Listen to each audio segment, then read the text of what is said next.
look at my new trailer. Nice, ain't it? I'm kidding, it's not mine. But it is the project of today. Nice little old stock trailer. So here it is. Broke. Cracked. So we're gonna repair this back gate so this guy can get on his way. For those of you who may not know, my name's Austin Ross. I've been a welder for 14 years.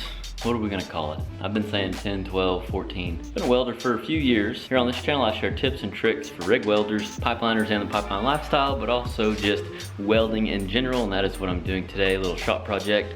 Gonna fix this gate on this trailer with my MIG, with my Miller-Matic. But first, I have to pull the trailer over here. And this is what we got on my truck. So ready to build another bed, it's not even funny. Just ain't got enough room. So I can either clear all this off, or I can use my 95. Nope, not an option. Because I need to build a bed for it also. No bed, no way to pull it. But we have one last option, which is Kayla's truck. So I'm gonna flip the ball over and use her truck to back this trailer.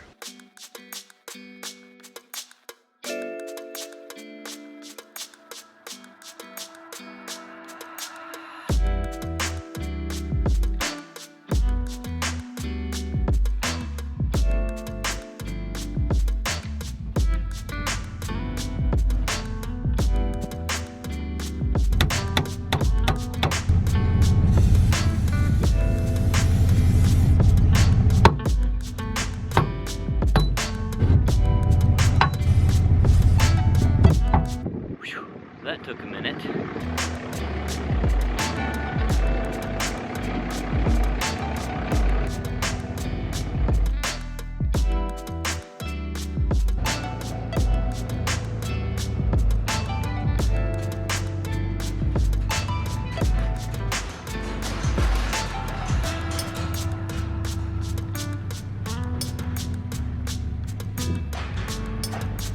Well, dagnabbit, ain't gonna fit my old shop. Means I might have to get a wind block for my MIG, because your MIG takes gas, or do it with my old stick welder. Or what do I see here? Looky there, the gate itself with it open. See, I'm in the trailer with it open, I think, and the cracks there, or broke there and the crack here. So I might be able to back it in so I can work on that. Huh. Might have got lucky. All right, I'm gonna leave you right here. Keep an eye on this. Don't let that door hit my top of my door.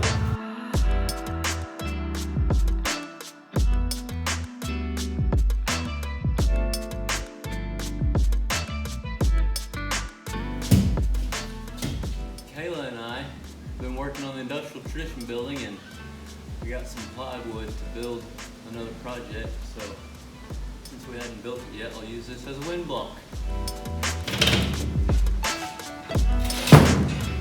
All right, so on stock trailers, whenever we got something like this, any repair job really, like I like to scan it, look at what's broke, look at what it might need, how wore out it is. This is actually seems like a decently built stock trailer.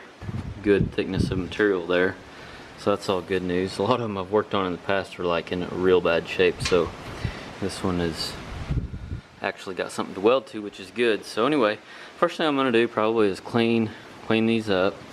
You know, take a grinder and just grind kind of a bevel in there, clean it all up. Same with this, kind of maybe put a little bevel on it all the way around. Kind of, you know, just clean it up the best I can, and then get it all back together.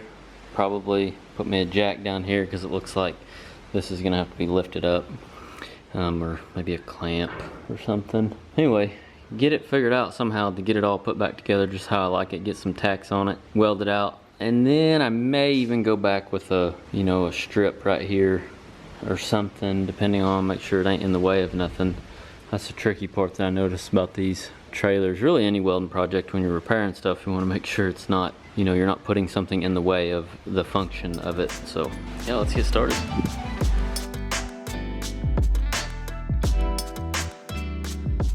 All right, so I started grinding on it and I decided that it wasn't worth it to try to block this wind. It's actually windy today, so imagine that. So I'm just gonna plan on using my truck and stick welding it, just so I don't have to fight yet another variable of the height. It's a learning experience. I now know that I cannot plan on using MIG for most stock trailer projects. Well, I say that, I don't know. I guess it depends on their height, but this one's definitely too tall. And since it's got some thickness to it, it's not a big deal. Won't be, you know, as big a deal to use a stick welder. I just like to use a MIG because welding on a lot of your thin stock trailers is a lot easier, but this one we're gonna have to go with the old welding car over there. So I'm gonna pull this thing out and work on it right on this patio.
All right, got her all welded up. I used 332 7018 because this material was thick enough to run 7018 on. I just believe it's gonna be a lot stronger with that 7018 on there than like 6010 or something like that. So got it all sewed up. I decided against putting some kind of fish plate. He said it's not really a high stress area. He thinks the person that owned it before probably tied onto it right there to pull something out is what he thinks happened. So I don't think it needs much else with as thick of material as that is and everything. So I'm just gonna let it go, be good to go. I'm gonna go ahead and put some more grease on his hinges just so everything, no squeak, leaves my shop good as can be, smooth sailing, and that way hopefully they won't have any more issues, at least for a while. That's my goal whenever something leaves my shop, is to have it as solid as can be. Hopefully they won't have to come back for a really long time, if at all. So for this specific project, I think he's good to go, and put some grease on the hinges and roll up this truck.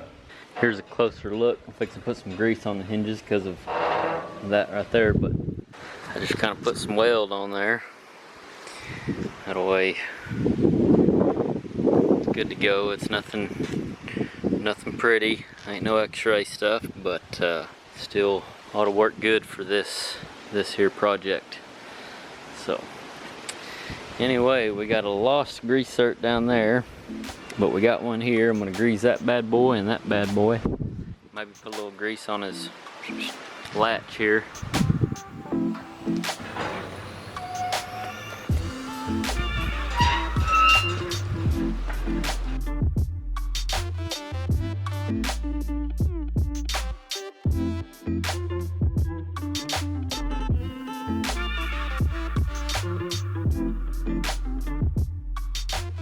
My advice for this week is don't be too good, or don't be afraid to take on like a smaller project if somebody approaches you with it.